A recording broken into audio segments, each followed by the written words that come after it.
Bonjour les enfants, c'est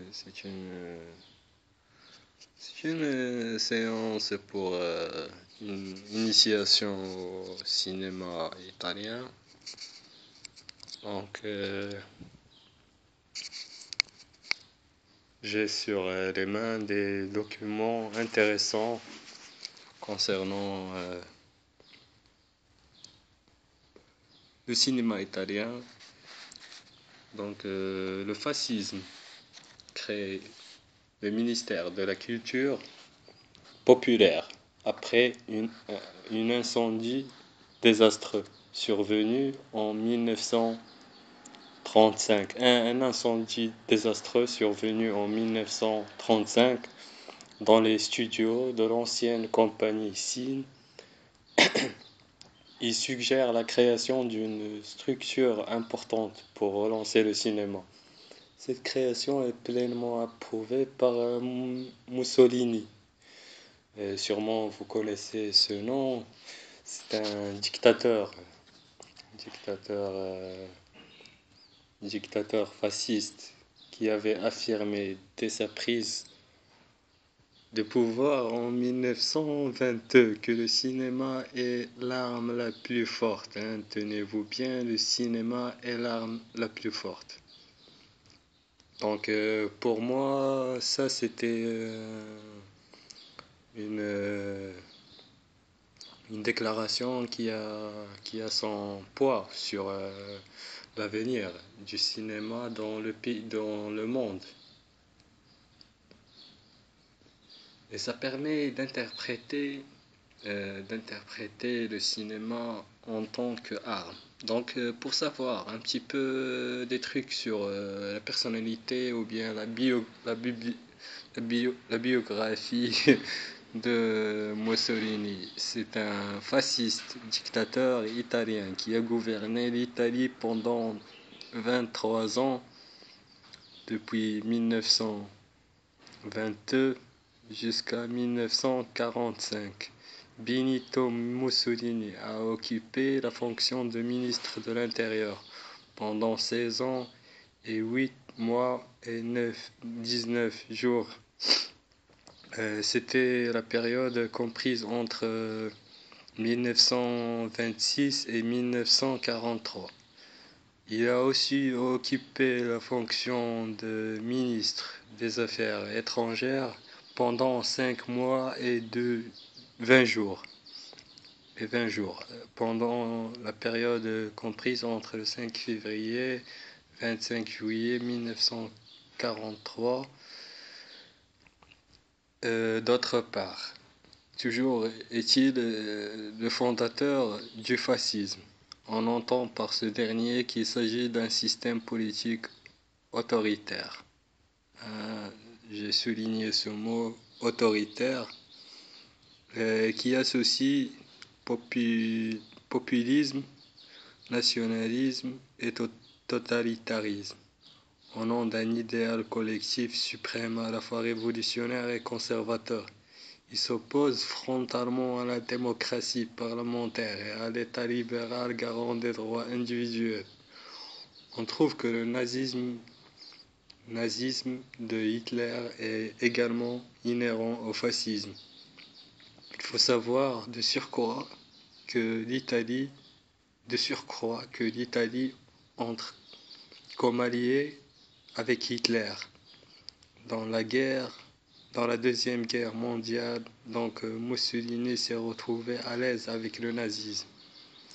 Le régime de cette époque est qualifié de dictature par le parti unique. Donc le cinéma reste l'arme la plus forte, comme le souligne Benito Mussolini, l'assoiffé du pouvoir, qui a sûrement atteint un certain niveau de conscience qui lui a permis d'amorcer une réflexion autour du rôle du cinéma, qui est pour moi le cinéma en tant qu'arme. Le cinéma nous offre un dispositif de représentation et conception qui sont perçus et incarnés par beaucoup de gens. Cette arme permet, comme toutes les armes d'ailleurs, soit d'attaquer ou défendre À travers cet art, on peut attaquer les personnes dans leur mémoire, rêve, imagination et vie, comme on peut leur indiquer plutôt, on peut leur indiquer la route de la victoire. C'est donc là, je parle du cinéma éducateur. En fait, c'est un terme que je me suis inventé moi-même, le cinéma éducateur. Peut-être qu'on entendrait parler de ça, je sais pas moi, je ne sais pas moi, quand, peut-être quand je serai mort, peut-être d'ici 10 ans, mais bon, ça resterait dans l'histoire à travers cette vidéo qui est enregistrée. Pour revenir à, à ce que j'écris, à ce que j'ai écrit, on peut, c'est aussi à travers les médias qu'on peut instaurer le conformisme. Quand il est question de faire adhérer les citoyens d'une société quelconque aux traditions et aux coutumes, non seulement ça, mais on peut faire acheminer des idées qui visent la liberté de l'opinion et le statut avancé du citoyen soldier gagnant qui se révolte et ne veut pas prôner la tradition. C'est au nom du cinéma qu'on peut voir l'effacement des valeurs traditionnelles et antiques qui relèvent de l'esclavage et donne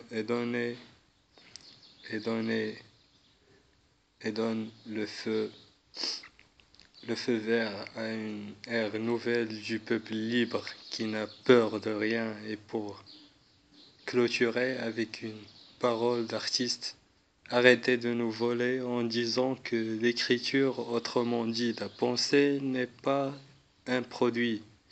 Si vous avez raison, effacez les encyclopédies, interdisez Internet et les bibliothèques et les écoles, les universités, vous savez tous, tout, toute, toute institution où l'on trouve qu'elle gagne l'argent, on trouve qu'elle gagne l'argent à travers des travaux intellectuels. Oui, oui, c'est ça mon message. Et juste pour faire la chute, pour finir cette prestation de ma part, j'ai l'impression que votre ministère de la Culture, comme celui votre ministère de la Culture ici où je vis est comme celui de Mussolini, puisqu'il n'a pas résolu mes problèmes et je me demande toujours concernant les droits d'auteur comment on ne doit pas aller tous les citoyens du Maroc, tous vers Rabat à chaque fois qu'on a créé ou inventé quelque chose qui est assimilé ou classé en tant que travail intellectuel ou bien œuvre intellectuelle. On ne doit pas tous aller vers Rabat pour breveter, acquérir nos droits. Et ben, à la prochaine.